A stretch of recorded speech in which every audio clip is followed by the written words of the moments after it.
கர்த்தர் இயேசு கிறிஸ்து நாமத்தில் உங்கள் அனைவருக்கும் வாழ்த்துக்கள். இந்த நாளிலே ஆவியானவர் சொல்லுகிற ஒரு ஜீவனுள்ள வார்த்தை 1 ராஜாக்கள் 11:38. நான் உன்னோடு இருந்து நான் தாவீதுக்கு கட்டினது போல உனக்கும் நிலையான வீட்டை கட்டி இஸ்ரவேலை உனக்கு தருவேன். அல்லேலூயா. அவர் சொல்றாரு, தாவீதுக்கு நான் வீட்டை கட்டினது போல உனக்கும் ஒரு நிலையான வீட்டை கட்டி தருவேங்கிறாரு. அல்லேலூயா. இல்லை ஏசப்பாக்கு ஒரு அல்லேலூயா சொல்லுங்க பார்ப்போம். ஏனுங்க, அணைய வீட்டை கட்டுவாங்க, வீட்டை கட்டிப்பட்டு வீட்டில் குடியிருக்க முடியாது, வீடை ஓப்பன் பண்ணுவாங்க. நிறைய பேர்த்த நான் பார்த்துருக்குறேன்.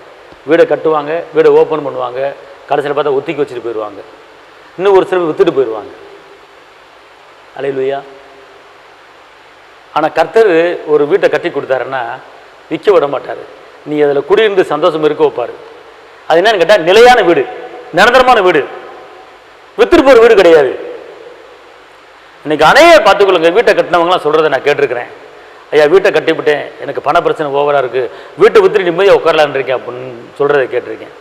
ஆனால் பாருங்கள், இன்னைக்கு கர்த்தர் சொல்கிறாரு, வீட்டை கட்டுற பொறுப்பை கர்த்தர் ஒப்படைச்சிட்டுங்க. கர்த்தர் வீட்டை கட்டுறதுல கட்டக்குள்ளே பிராசை கொடுத்தான்னு சொல்லப்பட்டிருக்கு. அவர் வீட்டை கட்டிட்டாருன்னா அவர் நிலையான வீட்டை தான் தருவார். நம்ம பிரயாசம் விருதா போயிருமா, கர்த்தர் செஞ்சால் தான் கரெக்டாக இருக்கும். அப்போ இன்னைக்கு அவர் சொல்கிறாரு, நான் தாவீதுக்கு வீட்டை கட்டி கொடுத்தது போல உங்களுக்கு நான் வீட்டை கட்டி கொடுக்க போகிறேன். தாவீதுக்கு வீட்டை கட்டி கொடுத்தது போல உங்களுக்கு நான் வீட்டை கட்டி கொடுக்க போகிறேன். அதனால் நீங்கள் பயப்படாதீங்க.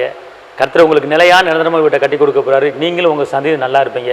நான் உங்களுக்கு ஜெபிக்கிறேன். தகப்பனே இயேசு மகாராஜா, நன்றியோடு துதிக்கிறேன், ஸ்தோத்திரிக்கிறேன். நிலையான வீட்டை கட்டி தருவேன். தாவீதுக்கு கட்டி கொடுத்தீங்க, அதே போல் தேவ பிள்ளைகளா எங்களுக்கு நிலையான வீட்டை கட்டி கொடுத்து உங்கள் பிள்ளைய அனைத்து பேர் வாடகை வீட்டில் இருக்காங்க. தகப்பனே, ரட்சிக்கப்பட்டவங்க, துதிக்கிறவங்க, ஆராதிக்கிறவங்க, தசமா காணிக்க கொடுக்குறவங்க, ரட்சிக்கப்பட்ட பிள்ளைகள் அநேகர் வாடகை வீட்டில் இருக்காங்க. இன்னைக்கு ஏசப்பா உங்கள் பிள்ளைகளுக்கு ஒரு சொந்த வீடை கட்டி கொடுங்க தகப்பனே. ஒரு சொந்த வீடை வாங்குவதற்கு ஏதாச்சும் ஒரு வழியை உருவாக்குங்க தகப்பனே. காற்று வராது, மழையும் வராது, பள்ளங்களை நிரப்புன்னு சொன்னீங்களே, இந்த நாளையில் வீடு இல்லாதவங்களை வீடை கட்டி கொடுங்க. நீங்கள் அப்படி செய்ய போகிறீங்க. அதற்காக உங்களுக்கு ஸ்தோத்திரம். இயேசுவின் நாமத்தில் பிதாவே, ஆமென். கர்த்தர் உங்களுக்கு வீட்டை கொடுக்க போகிறாரு. ஹாப்பியாக இருங்க, சந்தோஷமா இருங்க. ஹல்லேலூயா.